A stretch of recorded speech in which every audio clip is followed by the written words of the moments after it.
चाकरी सबसे बढ़िया है सबसे खरी। ओ राधा रानी तेरी चाकरी सबसे बढ़िया राधा रानी तेरी चाकरी सबसे बढ़िया है रानी तेरी चाकरी सबसे खरी। राधा रानी तेरी चाकरी सबसे बढ़िया है सबसे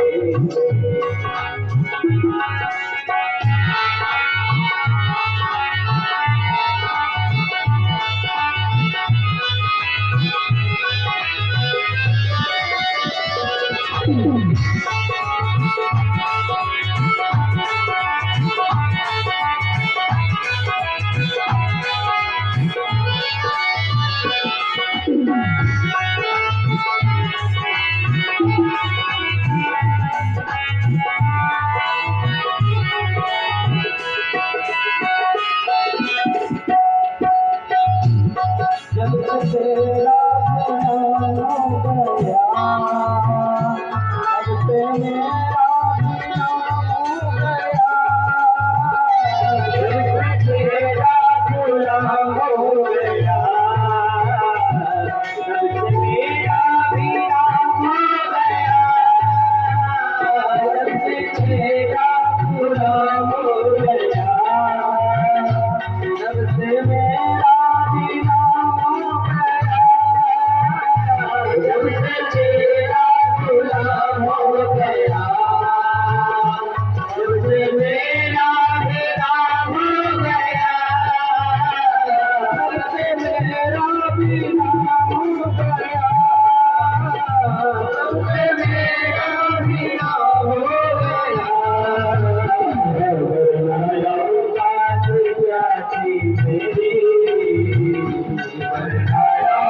गया। सबसे बढ़िया है सबसे खरी। राधा रानी तेरी चाकरी सबसे बढ़िया है सबसे खरी। राधा रानी तेरी चाकरी सबसे बढ़िया है सबसे खरी।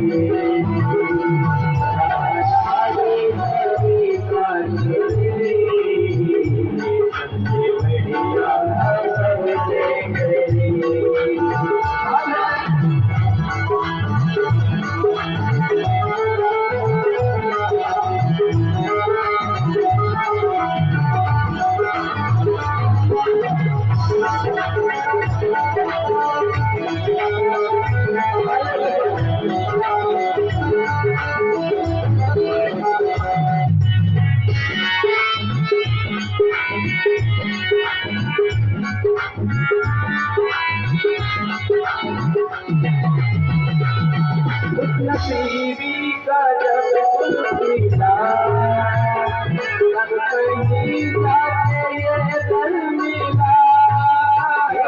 उस नसीबी का जब मिला तब कहीं जाके ये दर मिला।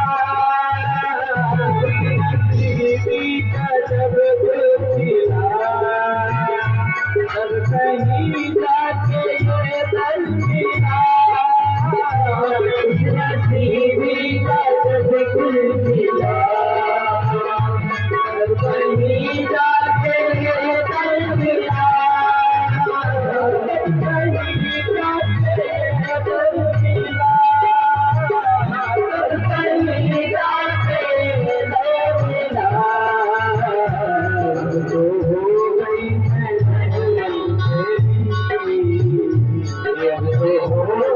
है सबसे बढ़िया है सबसे खरी। राधा रानी तेरी चाकरी सबसे बढ़िया है सबसे खरी।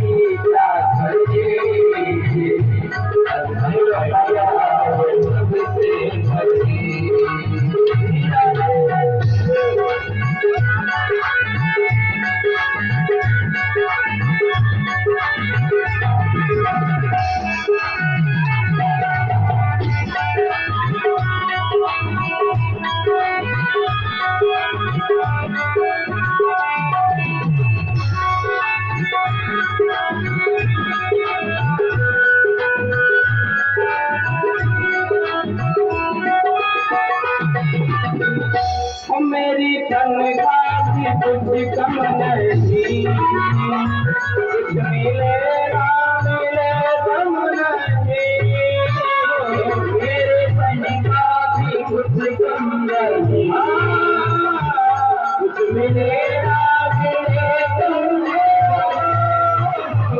मेरी बन का भी कुछ कम नहीं, मिले ना मिले कम नहीं,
वृंदावन बिहारी लाल की, हनुमान जी महाराज की। सच्चिदानंद रूपाय विश्वोत्पत्त्यादि हेतवे तापत्रय विनाशाय श्रीकृष्णाय वयं नमः।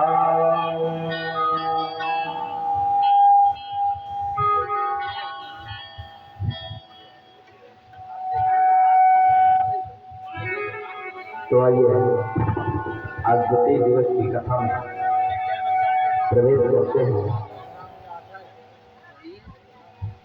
कल की कथा में आप लोगों को श्रवण कराया गया था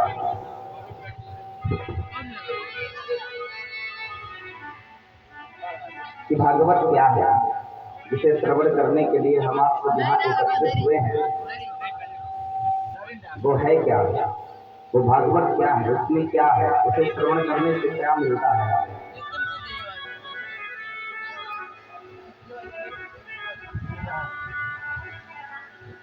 किस प्रकार से शौनकादि ऋषियों ने सूत जी महाराज से निवेदन करके उनसे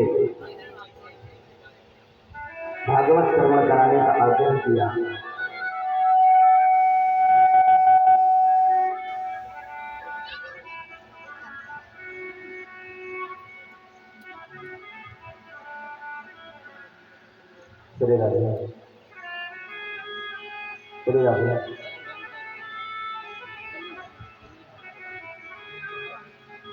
सूत जी महाराज शौनकादि ऋषियों से कहते हैं कि हे शौनकादि ऋषियों, इस धरातल पर जब नारद जी को कहीं भी शांति नहीं मिली, मन को संतोष नहीं हुआ, तो बड़ी तीव्र गति से बद्रिकाश्रम की ओर जा रहे थे। संस्कृत में विशालापुरी कहा गया है बद्रिकाश्रम को। सनक सनंदन सनत कुमार ये ऋषिगण नारद जी से मिलते हैं, नारद जी से उनके कष्ट का हेतु पूछते हैं। कारण क्या है नारद जी, किस कारण से आपका मुख मलिन है। नारद जी अपना सारा वृत्तांत बताते हैं कि मैं धरातल पर गया था, मुझे कहीं सुख शांति नहीं मिली, मेरे मन को कहीं संतोष नहीं हुआ, हर जगह मुझे केवल दुख ही दुख देखने को मिला। इस कलिकाल में सारे जीव अपना पेट भरने में लगे हैं। उदरम भरो जीवा बराबर की भाषा, वो भी कैसे भरते हैं, चोरी करके, डकैती करके, झूठ बोल करके। अष्टचूला जनपदा शिव चूला भिजात्या, मंदिरों को भी व्यापार का आश्रय दे दिया गया है। सभी तीर्थों में जा करके मैंने देखा,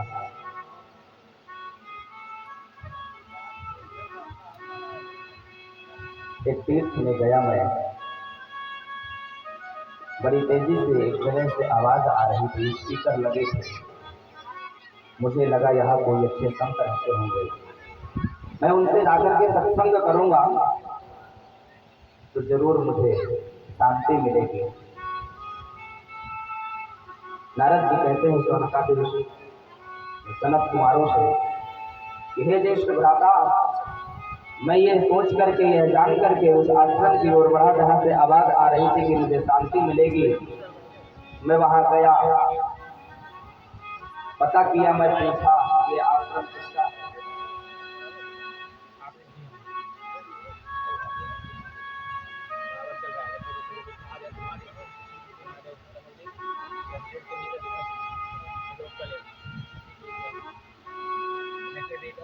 मैं पता किया कि महाराज ये आश्रम किसका है।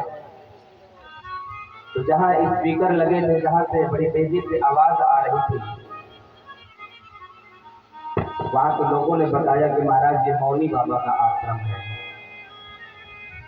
नारद जी ने कहा, मैं सुन करके वहीं से लौट आया कि आश्रम तो मौनी बाबा का है, और आवाज इतनी तीव्र गति से आ रही है, इतनी जोर से आवाज आती है, स्पीकर बंधे हुए हैं, कहीं धर्म नहीं दिखाई दिया। दूसरे आश्रम की ओर मैं बढ़ा कि शायद वहां मुझे सत्संग प्राप्त हो। वहां जाकर के मैं पता किया, 4-5 बच्चे खेल रहे थे। वहां के लोगों से पूछा कि ये बच्चे किसके हैं, कहा ये तो ब्रह्मचारी जी महाराज हैं। मुझे कहीं भी शांति नहीं मिली, तो मैं सब छोड़ करके गृहस्थियों के यहाँ गया कि शायद मुझे गृहस्थियों के यहाँ संतोष मिले, मेरे मन को शांति मिले। तो महाराज जैसे मैं गृहस्थियों के यहाँ गया तो वहां भी मुझे देखने को क्या मिला, तरुणी प्रभुता के श्याल को बुद्धिदायका, कन्या विग्रहीणो लोभा, दंपति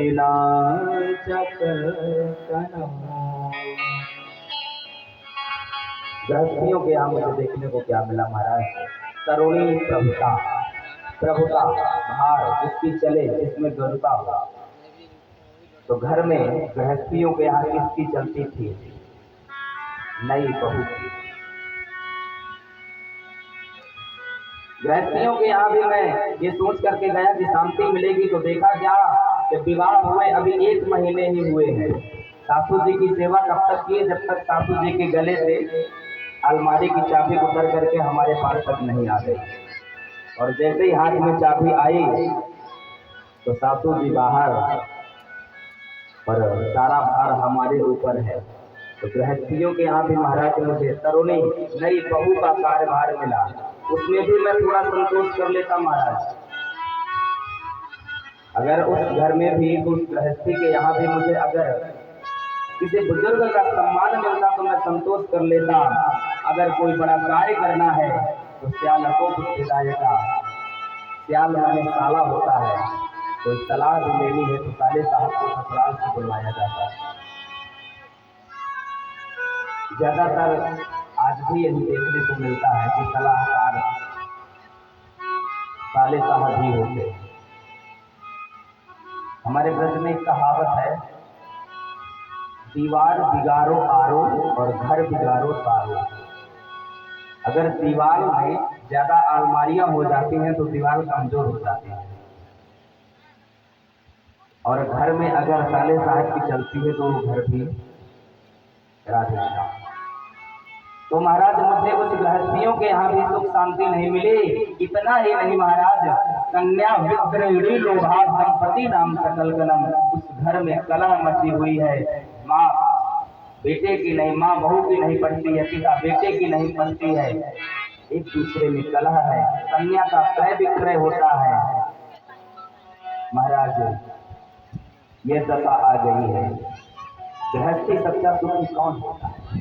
सानंदम सदलम सुधया शांतानभिर्भाषणी सन्मित्रं सुधनं सुयोषितिरते राज्ञापदा सेवका आतिथ्यं शिवपूजनं प्रतिदिनं मिष्टान्नपानं गृहे। जिस घर में गृहस्थी कौन सुखी है, उसके क्या नियम होना चाहिए? सबसे प्रथम तो ये है कि अपनी वाणी को कंट्रोल में रखा जाए। गृहस्थियों में जो मुखिया हो अपनी वाणी को कंट्रोल में रखे, उसे सीमित रखे, सीमित बोले। प्रखर प्रवक्ता संत मुरारी बापू भी कहते हैं कि मौन एक साधना है, मौन रहना एक साधना है, और मौन की साधना जो साध लेता है वही साधक सर्वश्रेष्ठ है। क्योंकि आज अगर किसी से पूछा भी न जाए और 4 व्यक्ति हैं, 2 आपस में सलाह करें तो तीसरा अपने आप सलाह देने लगेगा, अरे ऐसा नहीं ऐसा करें, क्या जरूरत है आपको बोलने? जब 2 बात कर रहे हैं तो तीसरे की क्या जरूरत है? मौन रहना एक साधना है। शांता पत्नी दुर्भाषणी न हो, कटुभाषणी न हो, आज्ञाकारी बेटा हो और सेवक हो, घर में आतिथ्यों का स्वागत हो, अतिथियों का पूजन हो, शिव जी का पूजन हो, मिष्ठान्न पानम ग्रहे, हमेशा मीठी वाणी बोली जाती हो। जिस घर में सच्चे आनंद से तो वही गृहस्थी रहते हैं। तो गृहस्थियों के लक्षण है महाराज। मुझे वहां भी सुख नहीं मिला, शांति नहीं मिली। मैं वहां से भागा, वृंदावन पहुंचा, और महाराज जब मैं वृंदावन यमुना के तट पर पहुंचा तो एक आश्चर्यजनक दृश्य देखा। वृंदावन पहुंचा। आश्चर्यजनक दृश्य क्या देखा महाराज। एक युवती है, उसकी जंघा पर तो वृद्ध पुरुष सर रख करके लेटे हुए हैं। इस युवती की जंघा पर तो वृद्ध सर रख करके लेटे हुए हैं। नारद जी ने कहा, उस युवती को देख करके क्षणिक में वहां ठहरा, लेकिन तत्क्षण मेरे मन में ये विचार आया कि यह स्त्री समुदाय है। उस स्त्री के साथ बहुत सारी स्त्रियां खड़ी हैं। कोई उसे कुछ कह रही है, कोई पंखा हिला रही है, कोई पानी लिए खड़ी है।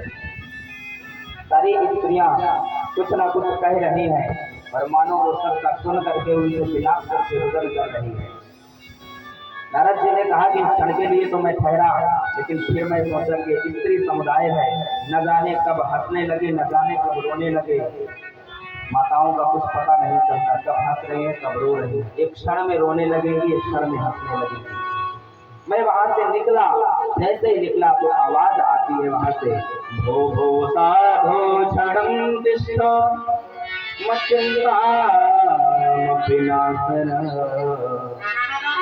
दर्शनं तव लोकस्य सर्वथा घनमो परमो। वो साधु, हे साधु, एक क्षण के लिए ठहर जाइए। आपके दर्शन से भगवान की प्राप्ति हो जाती है, दुख की निवृत्ति हो जाती है। हे मुनि श्रेष्ठ देव ऋषि नारद, क्षण के लिए ठहर जाइए। जैसे नारद जी ने सुना कि ये तो मुझे पुकार रही है, तत्क्षण नारद जी उस स्त्री के पास जाते हैं और तुरंत कहते हैं कि देवी तुम कौन हो? तुम का विमोचेवा पद्मलोचना वददेवी सविस्तारम दुःखस्य कारणम्। हे देवी तुम कौन हो? अपने दुख का कारण कहो। तुम्हारे साथ में जो दो वृद्ध है ये कौन है? वह युवती अपना परिचय देती है नारद जी से कि हे देव ऋषि नारद, मेरा नाम भक्ति है। अहम भक्ति विख्याता इमौ मे तनयामतौ ज्ञान वैराग्य नामानो मेरा नाम भक्ति है और मेरी जगह पर जो सर रख करके लेटे हैं ये दोनों मेरे पुत्र हैं। इनका नाम ज्ञान और वैराग्य है। नारद जी ने जैसे ही सुना ये तुम्हारे पुत्र हैं, वृद्ध हैं, अचेत अवस्था में लेते हैं और तुम युवा हो, तरुणी हो, तुम्हारे दुख का कारण क्या है? ऐसी दशा तुम्हारी कैसी हुई? और ये तुम्हारे साथ जो हजारों स्त्रियां खड़ी हैं ये कौन है? तो भक्ति महारानी कहती है कि मेरे साथ जो स्त्रियां खड़ी हैं ये गंगा की नदियां हैं जो मेरी सेवा के लिए खड़ी हैं। मेरे दुख के समय में मेरे साथ में खड़ी हैं, मेरे दुख को बता रही हैं।